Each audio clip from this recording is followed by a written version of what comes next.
I met my wife in Utah when we were getting our first program. She invited me to play volleyball. She made the first move, and I'm glad she did. We've been married 8 years now. We have 3 beautiful children. That's our family. It was in probably December.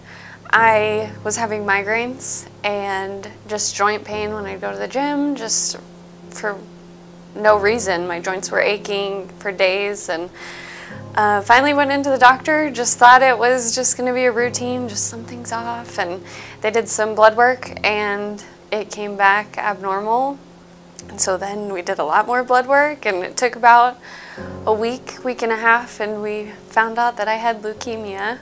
Started treatment right away. That same day I went to the hospital, spent 23 days there. It was hard to be away from the kids.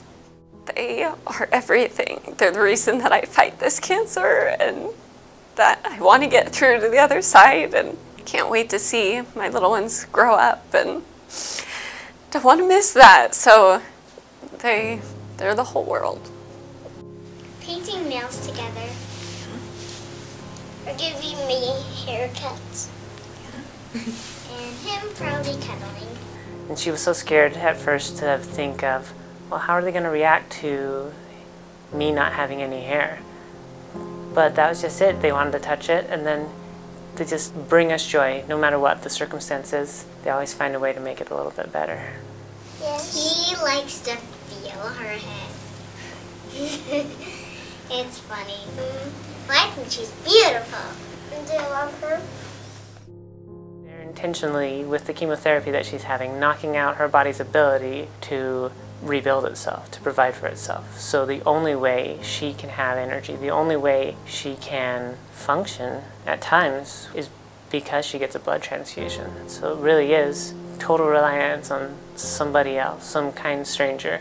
I was so lightheaded from my hemoglobin being so low that I couldn't even walk around anymore. And after I had that first bag of blood, I was feeling really good. And one of the nurses calls it Red Bull, and so she came in and said, let's give you your next Red Bull, give you energy, give you wings, you know. I've never donated blood.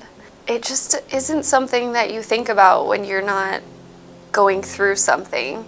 It isn't necessarily the first thought to go donate blood, but now I'm so grateful. I wish that I had done it. Everyone keeps telling me it's so easy to do. I mean, really not that painful. I've been poked so many times now that I think there's a fear of needles that once you do it, it's not as scary.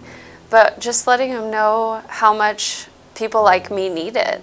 There's such a huge need out there, and I'm not even needing it emergently. Like people who go into the hospital and they need blood right away, like there has to be blood on the shelves for that. If it's not there, then we can't be saving lives.